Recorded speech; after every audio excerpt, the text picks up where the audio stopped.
Hi everyone, स्वागत है आप सभी का। इस वीडियो में हम मैथ्स के कुछ इंपॉर्टेंट क्वेश्चंस देखेंगे। बेसिक क्वेश्चंस होंगे, आपको इन्हें कम वक्त में रहते हुए सॉल्व करना होगा। मैं मानता हूँ बहुत से लोगों को मैथ्स में प्रॉब्लम आती है, मुझे भी हमेशा से ही मैथ्स में काफ़ी प्रॉब्लम रही है, but with the passage of time मैंने भी कहीं ना कहीं इस फियर को है वो काफ़ी हद तक ओवरकम कर लिया है। बिकॉज एग्ज़ाम में आपसे कोई नहीं पूछता कि आपने राइट आंसर कैसे निकाला है। हाँ, अगर सब्जेक्टिव हो तो प्रॉब्लम ज़्यादा होती है। तो हम इनमें बेसिक क्वेश्चंस होंगे, देखते हैं हम कैसे कर सकते हैं।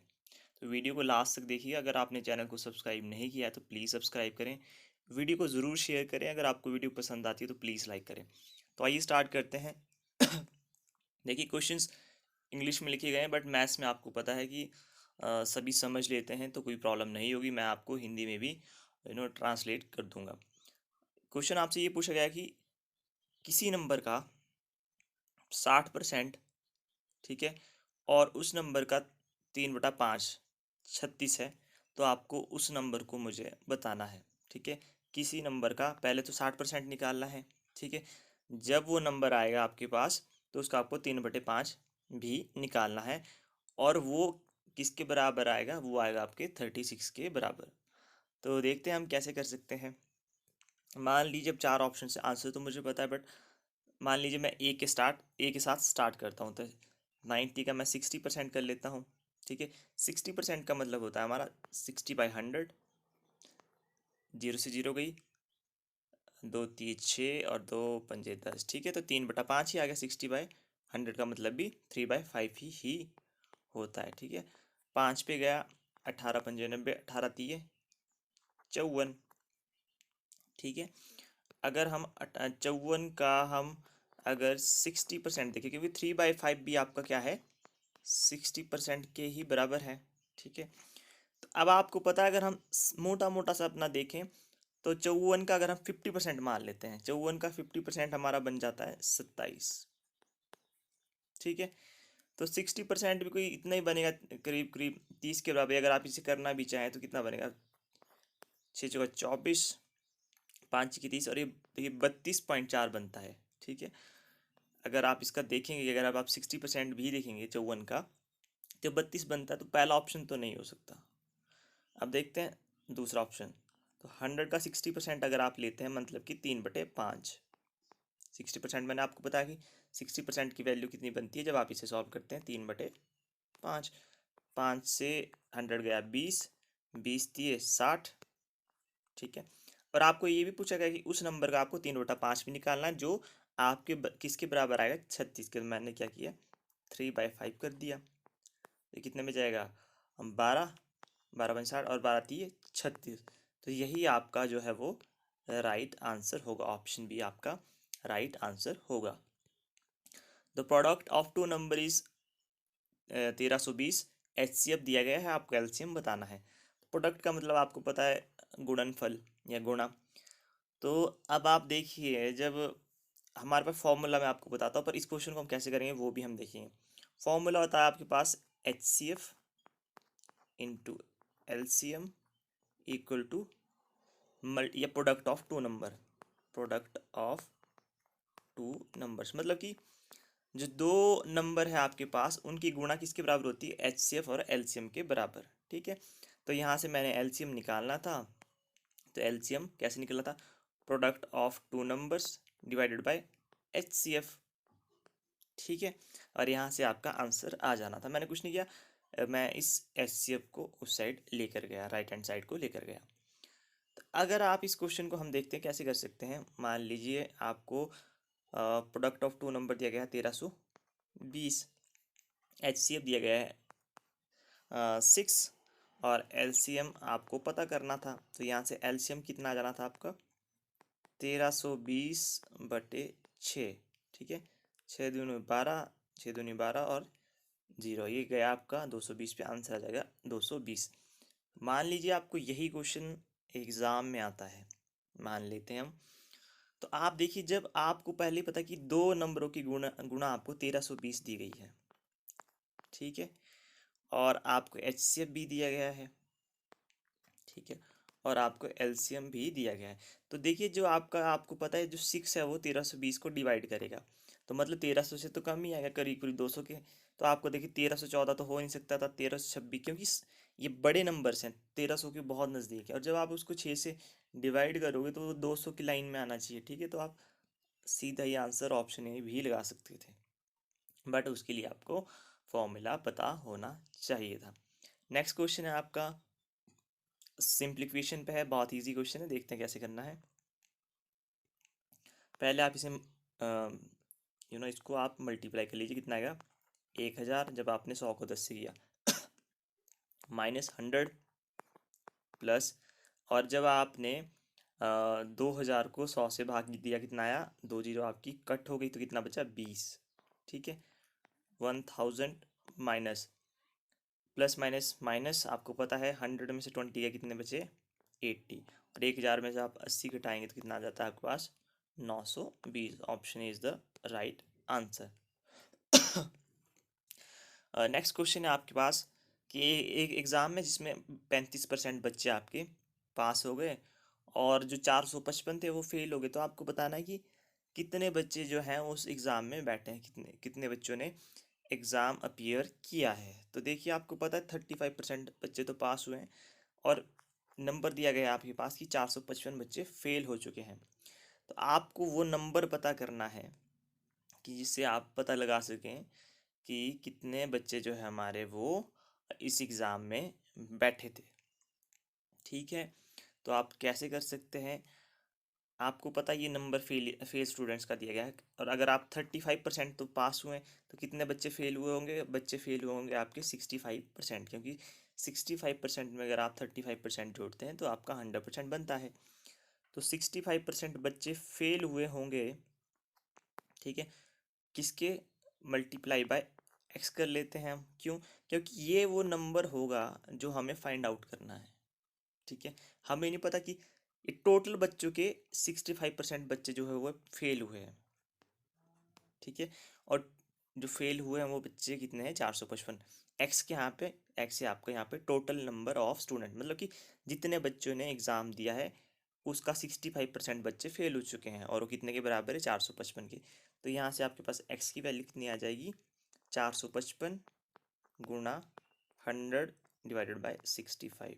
जब आप इसे यहाँ से कैंसिल आउट करेंगे तो ये जाएगा 7 का 42 और 3 7 पे, ठीक है। तो ये आ जाएगा आपके पास 7 गुणा 100 700। तो ऑप्शन बी आपका राइट आंसर होगा। मैंने कुछ नहीं किया, मैंने आपसे कहा कि 65% बच्चे तो फेल हो गए हैं क्योंकि 35% बच्चे पास हुए हैं, ठीक है।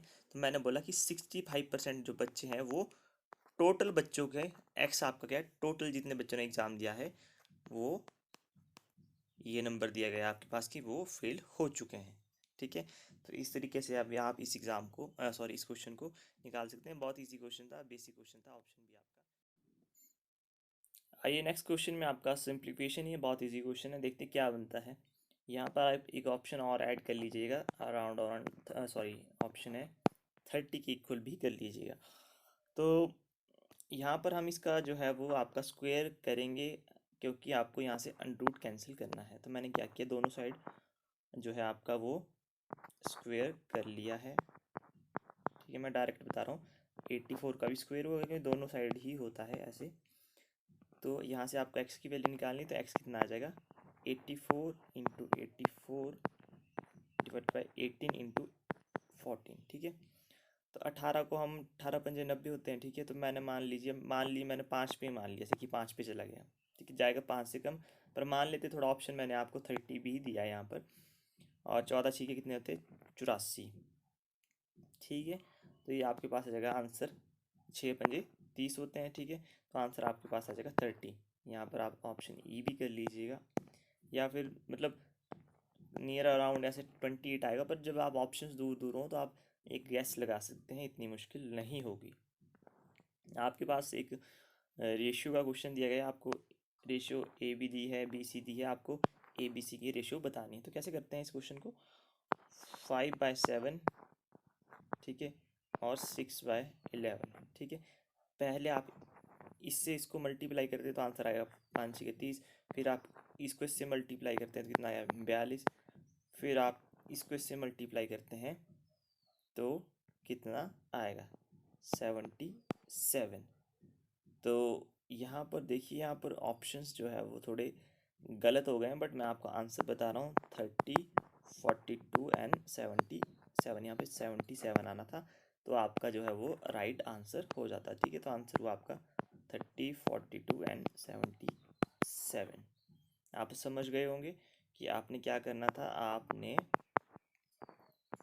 पहले इस चीज़ को मल्टीप्लाई करना था, फिर सीधा मल्टीप्लाई करना था, फिर इस तरीके से मल्टीप्लाई करना था। तो इजी क्वेश्चन था। नेक्स्ट क्वेश्चन है आपके पास कि एक इंसान ने 5% का लॉस उठाया जब उसने एक घड़ी 1140 में बेची। आपको बताना है कि कितने रेट में अब उस घड़ी को बेचे ताकि उसके पास पास 5% का गेन हो, यानी कि प्रॉफिट हो। तो देखिए, अगर हम माने कि 100 रुपये की चीज़ होगी, उसने 5% का लॉस उठाया तो उसने बेच दी 95 रुपये में। ठीक है, 95 रुपीज़ में।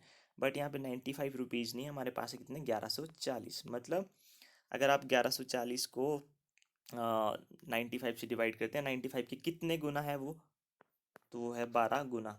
ठीक है, अगर हम देखें तो अगर उसने 5% का गेन करना है, ठीक है, 5% का उसे गेन करना है, मतलब कि अब 100 रुपये की चीज़ उसने कितने में बेची 105 में। बट आपको पता है कि हमारे पास 105 नहीं है, हमें उसे मल्टीप्लाई करना पड़ेगा सेम, मतलब सेम नंबर से। तो 105 को जब आप 12 से मल्टीप्लाई करते हैं तो आपके पास कितना आएगा, तो आपके पास आ जाता है आंसर 1260। तो यही आपका राइट आंसर होगा। देखिए, मैं दोबारा समझाता हूँ।